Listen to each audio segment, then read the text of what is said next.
tous encore et bienvenue dans ce nouvel épisode de 4 minutes de conseils pour l'épanouissement de ta vie conjugale. C'est la suite en fait de la première vidéo que j'ai faite pour vous expliquer comment faire le bon choix d'une épouse. Aujourd'hui, je vais continuer tout simplement. Je vous ai d'abord parlé de la maturité. Tous les hommes doivent écouter ça. Partagez ça, les hommes, là, partagez à vos amis hommes.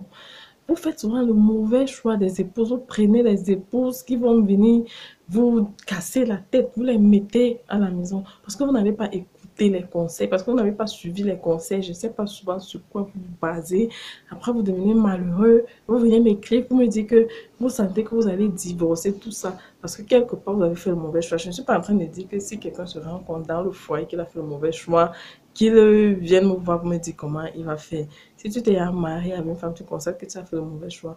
Maman, tata, qui va seulement te donner les conseils pour la restauration de ton foyer parce que l'une de mes missions, c'est d'aider les gens à restaurer leur foyer. Mais quand tu n'es pas encore tombé dans ce piège, vraiment, je vais t'éviter à tomber dans ce piège. Fais attention à la femme que tu choisis. C'est vrai, les femmes sont nombreuses, mais c'est pour ça que vous pensez que c'est la chose la plus facile. Mais je t'assure, les femmes sont nombreuses. Mais la bonne femme, il faut la sélectionner. Il faut savoir la choisir pour être heureux avec elle, pour être fidèle à elle, pour la vie, pour bien l'aimer et pour avoir un foyer solide. Tu dois faire attention à la manière dont tu choisis ton épouse. Maintenant, quels sont les signes qui ne trompent pas? C'est de ça que je vais te parler. Quels sont les signes que lorsque tu vois chez une femme, il faut faire attention? Le premier signe, c'est une femme matérialiste.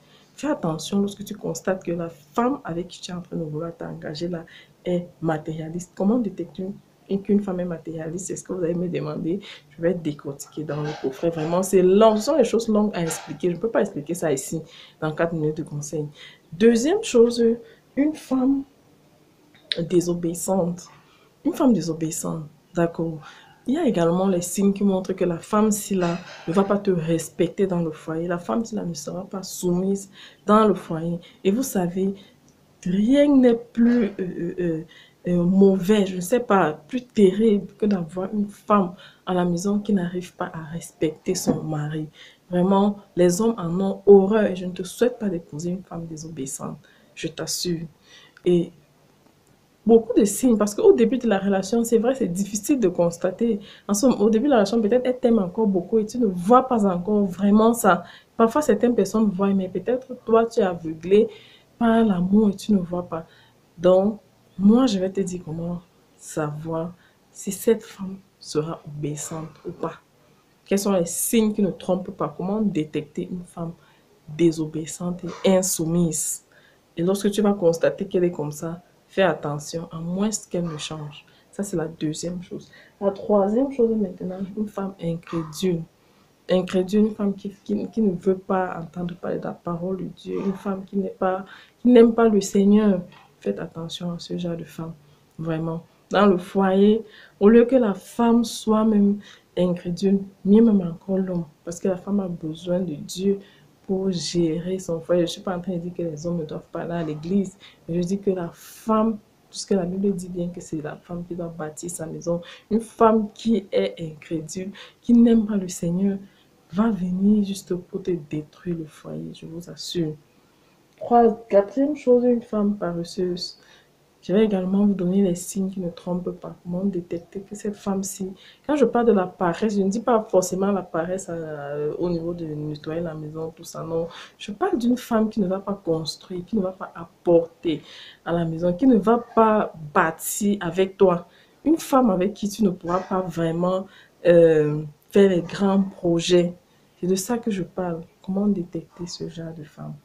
Autre chose maintenant, une femme exigeante. Faites attention lorsque pendant tes fiançailles, tu constates que la femme là est trop exigeante.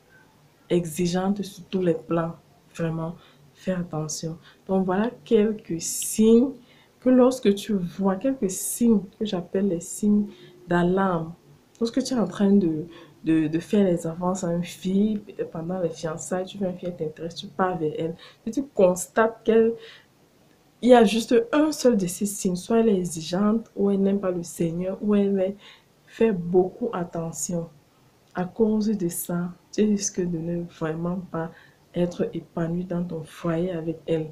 Maintenant, comment donc découvrir ça? Comment faire pour se rassurer que la femme que tu as n'est pas, je sais pas, n'est pas matérialiste, ou elle n'est pas trop exigeante, ou elle n'est pas incrédule? Comment faire pour se rassurer que ma femme est obéissante?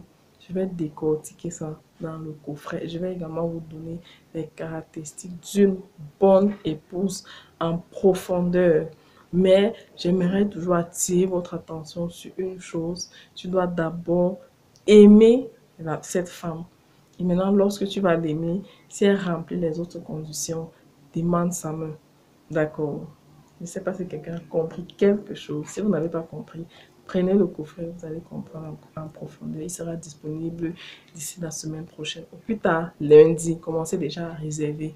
Commencez déjà à passer vos commandes. Donc, c'est de ça que je vais vous parler aujourd'hui dans 4 minutes de concept le principal de ta vie conjugale. Prenez soin de vous et surtout que le Seigneur vous bénisse. Bye bye.